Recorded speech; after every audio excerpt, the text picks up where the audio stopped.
administration believed that fair housing would, in our time, become the unchallenged law of this land. And indeed, this bill has had a long and stormy trip.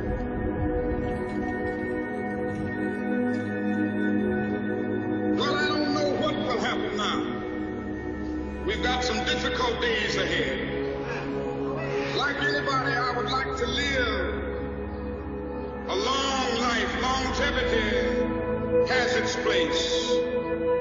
But I'm not concerned about that now.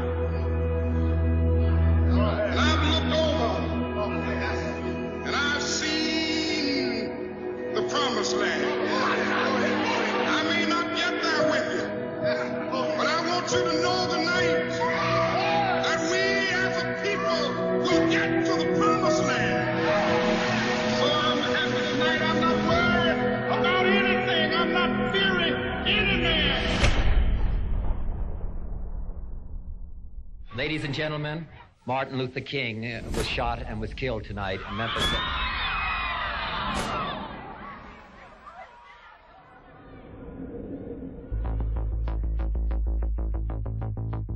The death of the prophet of nonviolence set off the worst outbreak of arson, looting, and criminal activity in the nation's history. Washington's ghettos burned within a few blocks of the nation's capital.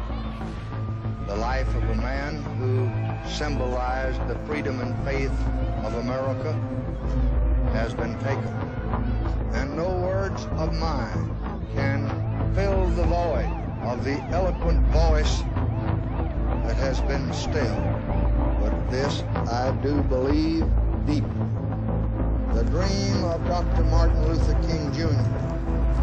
has not died with him. President Johnson was willing to speak up and say, we have to pass a fair housing bill. Hello, Mr. President? Yes, Dick. We're in trouble. We need some help. Yes? I'm afraid of that. Federal troops, for the first time since the Civil War, took up positions to guard government buildings.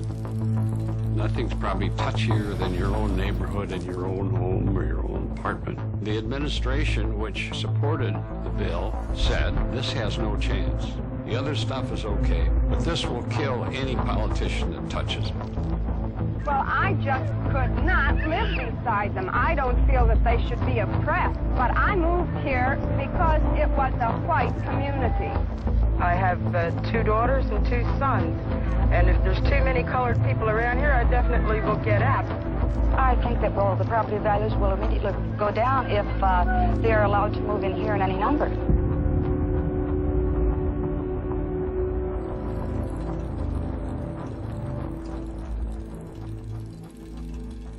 It seems as though our country is pulling apart into separate societies, where whites have jobs and Negroes have unemployment, where the middle class lives in suburbs and the poor are left in the ghettos, where one group of Americans looks upon another group of Americans with growing mistrust and even dread.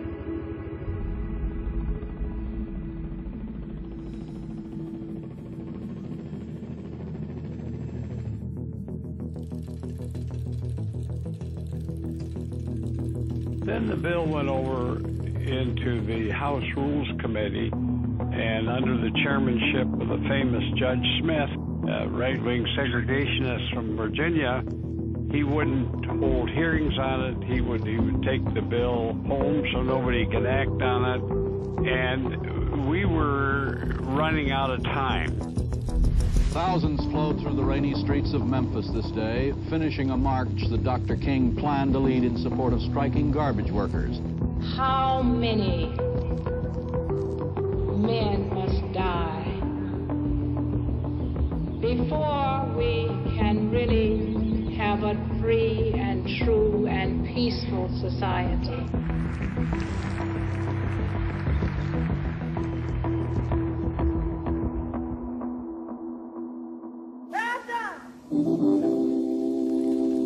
For your presence, Lord.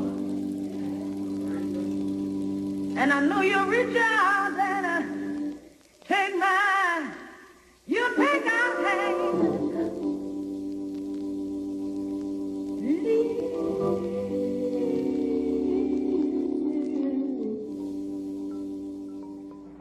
The death of Martin Luther King is a tragic thing, but no legislation should be passed as a memorial to anyone.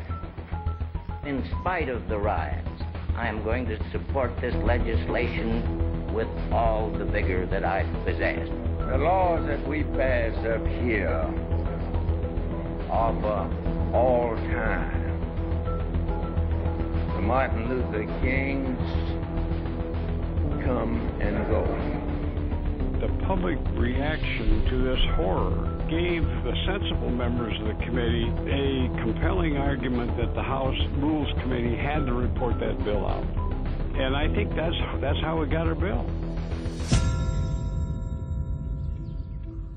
They just didn't dare bottle it up any longer. And I have a dream that one day Negroes will be able to buy a house anywhere that their money will carry them. At long last this afternoon, fair housing for all is now a part of the American way of life. Democracy's work is being done, and the bell of freedom rings out a little louder. We have come some of the way, not near all of it. The fight still goes on because we unfortunately have the laws, but we don't have the enforcement. That we have changed, but we still have the same kinds of discrimination. The U.S. Commission on Civil Rights said today that efforts by federal agencies to end housing discrimination have been generally superficial or incomplete. President Carter has ordered federal agencies to use all means possible to strengthen fair housing programs. For the first time, people with disabilities and families with children will be protected from housing discrimination. President Reagan signed legislation today designed to toughen up the nation's fair housing laws. Why did you take part in this demonstration today? Just because there was a huge crowd, or did you have any personal reason? Well, I took part in this march today because of Martin Luther King and what he stood for, because this march is what he died for. You know what he stood for? Yes.